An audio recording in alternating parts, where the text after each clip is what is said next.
Hi hello അസ്സലാമു അലൈക്കും. Welcome back to our channel. ഞാനെന്ന് വന്നിട്ടുള്ളത് എഗ് പപ്സ് എങ്ങനെ തയ്യാറാക്കാം എന്നുള്ളൊരു വീഡിയോ ആയിട്ടാണ് ഞാൻ വന്നിട്ടുള്ളത് ഗൈസ്. അപ്പോൾ ഞാനതൊരു ഫ്രൈ പാൻ ചട്ടി വെച്ചിട്ടുണ്ട്. അതിന് ഞാൻ അരിഞ്ഞ് വെച്ച സവാള, തല്ലിയ വെളുത്തുള്ളി ഇഞ്ചി പേസ്റ്റ്, പിന്നെ അരിഞ്ഞ് വെച്ച പച്ചമുളക്, കറിവേപ്പില, ഇച്ചിരി മല്ലിയിലയും പിന്നെ ശകലം നമ്മളെ ഉപ്പും കേട്ടിട്ടുണ്ടായിരുന്നു. വഴറ്റാനുള്ള നന്നായി വഴറ്റി കിട്ടാനാണ് ഞാൻ ഉപ്പിട്ടത്. അപ്പോൾ അതൊക്കെ നന്നായിട്ട് വഴറ്റി വന്നിട്ട് വേണം നമ്മൾ മസാലകളൊക്കെ അതിൽ ഇട്ട് കൊടുക്കാൻ. എൻ്റെ ചാനൽ ആദ്യമായി കാണുന്നവരാണ് ഒന്ന് സബ്സ്ക്രൈബ് ചെയ്യാൻ മറക്കല്ലേ ഗൈസ്. സബ്സ്ക്രൈബ് ചെയ്യുക, പിന്നെ ലൈക്ക് ചെയ്യുക, ഷെയർ ചെയ്യുക. പിന്നെ അതിലോട്ട് ഞാൻ നമ്മൾ അരപ്പാക്കി ഇട്ട് ഗൈസ് മഞ്ഞൾപ്പൊടി, മുളക് പൊടി, ഗരം മസാല, ഇച്ചിരി കുരുമുളക് പൊടിയും കൂടി ഇട്ടും പിന്നെ മല്ലിപ്പൊടിയും ഞാൻ ഇട്ടിട്ടുണ്ടായിരുന്നു ഗൈസ്. അതിൻ്റെ മുളക് പൊടി കാശ്മീർ മുളക് പൊടിയാണ് ഇട്ടത്.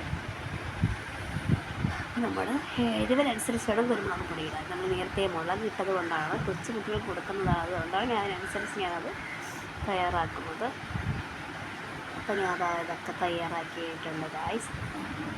അപ്പോൾ എൻ്റെ ചാനൽ ആദ്യമായി കാണുന്നതാണെങ്കിൽ സബ്സ്ക്രൈബ് ചെയ്യാൻ മറക്കല്ലേ. അപ്പോൾ ഞാൻ 2 മുട്ട സെപ്പറേറ്റ് എടുത്ത് വെച്ച് ഒരു ബൗളിൽ അത് ഞാൻ നന്നായിട്ട് ഉടച്ച് എടുത്ത് അതിൽ അരക്കൂർ പാലൊക്കെ ഒഴിച്ച് ഞാൻ മിക്സ് ചെയ്ത് വെച്ചത് അവിടെ അതുണ്ട്. അപ്പോൾ നമ്മുടെ ബ്രെഡൊക്കെ കോട്ടിങ് തുടങ്ങിയാണ് ഗൈസ്. അപ്പോൾ ഒരു ഫ്രൈ പാൻ ചട്ടി എടുത്ത് ഞാൻ ഇതുപോലെ ഓരോന്നായി ഞാൻ മുക്കി അതിൽ നമ്മൾ നേരത്തെ തയ്യാറാക്കി വെച്ചിട്ടുള്ള പാലിൻ്റെ മിക്സിൽ, മുട്ടയും പാലിൻ്റെ മിക്സിലേക്ക് അത് മുക്കിയതൊക്കെ ഫില്ല് ചെയ്തു. പിന്നെ നമ്മൾ നേരത്തെ തയ്യാറാക്കിച്ച കൂട്ടൊക്കെ നമ്മൾ അതിൽ വെച്ചിട്ടുണ്ട് ഗൈസ്.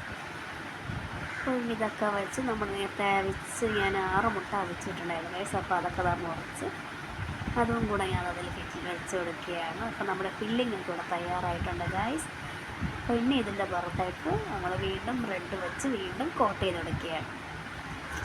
വീണ്ടും നമ്മൾ ആ മുട്ടയും പാലിൻ്റെ മിക്സി തന്നെയാണ് അത് മുക്കി നമ്മൾ ആ ഫില്ലിങ്ങൊക്കെ തയ്യാറാക്കി വയ്ക്കുന്നത് ഗൈസ്. അപ്പം എൻ്റെ ചാനൽ ആദ്യമായി കാണുന്നവരാണെങ്കിൽ സബ്സ്ക്രൈബ് ചെയ്യുക, ഷെയർ ചെയ്യുക, ലൈക്ക് ചെയ്യുക, കമൻറ്റ് ചെയ്യുക. ഓക്കെ. അപ്പോൾ നമ്മൾ ഫില്ലിങ്ങൊക്കെ തയ്യാറായി അതിൻ്റെ മീതെ നമ്മൾ ബ്രെഡ് കൊണ്ട് തന്നെ കവർ ചെയ്യുകയാണ് ഗൈസ്. നമ്മുടെ എഗ് പപ്സ് ഇവിടെ തയ്യാറാക്കിക്കൊണ്ടിരിക്കുകയാണ് വേണം.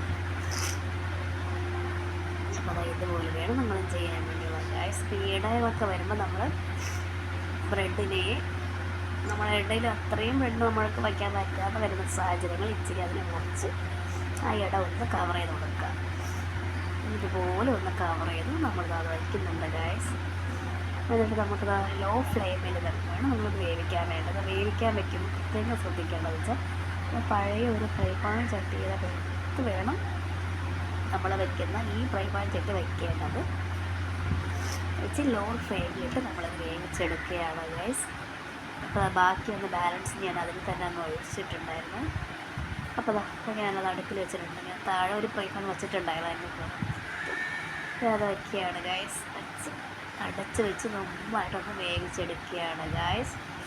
അപ്പോൾ ഞാൻ വേവിച്ചു. ഞാൻ വേറൊരു ഫ്രൈ പാനിൽ മറിച്ചിട്ട് വീണ്ടും അതൊന്ന് അടിഭാഗം വെച്ചിട്ട് ഇത്രയുള്ള എൻ്റെ വീഡിയോ. Bye bye.